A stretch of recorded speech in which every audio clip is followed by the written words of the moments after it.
یہ جو حسد بغض یہ کیوں لوگوں میں پایا جاتا ہے؟ مجھے تو سمجھ میں نہیں آتا. کیا کہتے ہیں اس پہ آپ؟ بسم اللہ الرحمن الرحیم. حسد کا جو آغاز ہوا وہ شیطان ابلیس سے ہوا، اور اس نے حضرت آدم علیہ السلام کے اس شرف اور اس عزت کو دیکھ کر حسد کیا. تو ظاہر یہ ہوتا ہے کہ جب کوئی نعمت کسی صاحب نعمت کے پاس ہو تو اس نعمت کو دیکھ کر کوئی رذیل انسان اس حسد میں مبتلا ہوتا ہے. اور علماء نے حسد کی جو اقسام بیان کی ہیں ان میں جو مذموم ہیں اور غیر پسندیدہ ہیں ان میں سے ایک تو یہ ہے کہ کسی صاحب نعمت کو دیکھ کر انسان کے دل میں یہ آئے کہ یہ اس سے چھن کر مجھے مل جائے. اللہ. اور دوسری یہ ہے کہ اگر مجھے نہیں بھی ملتی تو اس کے پاس نہ رہے. اور اسی حسد سے پھر انسان کے بلڈ میں ایک کیمیکل ری ایکشن پیدا ہوتا ہے جو اسے تو نقصان پہنچاتا ہی ہے. اس کی کڈنی، اس کا اسٹمک، اس کا لیور، یہ ڈیمیجز آتے ہیں، دل کو نقصان پہنچتا ہے. کیونکہ جتنی بھی برائیاں یا اچھائیاں ہیں ان سب کا جو بنیادی مرکز اور منبع ہے وہ انسانی دل ہے. حضور کریم صلی اللہ علیہ وسلم کے ارشاد گرامی ہے کہ انسانی جسم میں ایک ایسا لوتھڑا ہے، اذا صلحت صلح الجسد کلہ واذا فسدت فسد الجسد کلہ. اگر یہ ٹھیک رہا تو پورا جسم انسانی ٹھیک رہا، اس میں بگاڑ آ گیا تو پورا جسم بگڑ گیا. الا وہی القلب، اور وہ دل ہے.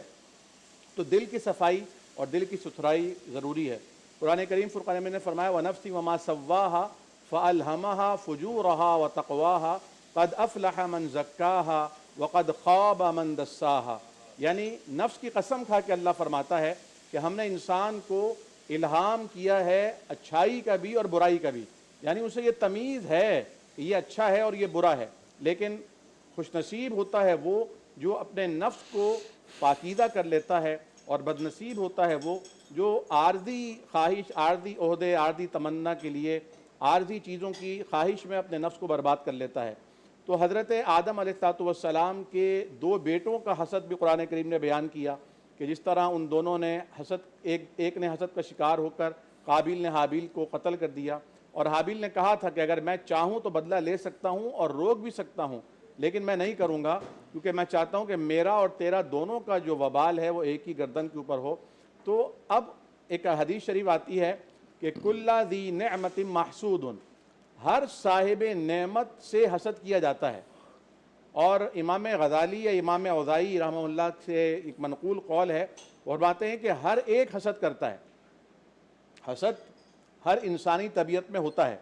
جو شریف آدمی ہے وہ حسد کو دبا لیتا ہے، چھپا لیتا ہے، اس کے کم سے کم کر لیتا ہے. اور جو رذیل انسان ہے، شریر انسان ہے، وہ حسد کو ظاہر کر دیتا ہے. تو جب یہ حسد بلڈ میں شامل ہو کر اس کیمیکل ری ایکشن کے ذریعے آنکھوں میں آتا ہے، تو جب وہ آنکھ کسی کو دیکھتی ہے تو نظر لگتی ہے، اور اس نظر کا توڑ بھی پھر ہمیں بتایا قرآن کریم نے. ایون یہ کہ نظر آپ کی اپنی نظر بھی لگ سکتی ہے. تو اب علماء کرام بیٹھے ہیں، میں نہیں چاہتا کہ سارا سب کا وقت میں لے لوں تاکہ کوئی اور شکوہ کرے. آپ جاری رکھیں. نہیں، میں چاہتا ہوں کہ سب شریک ہو جائے نا. بارک اللہ فیک. حضرت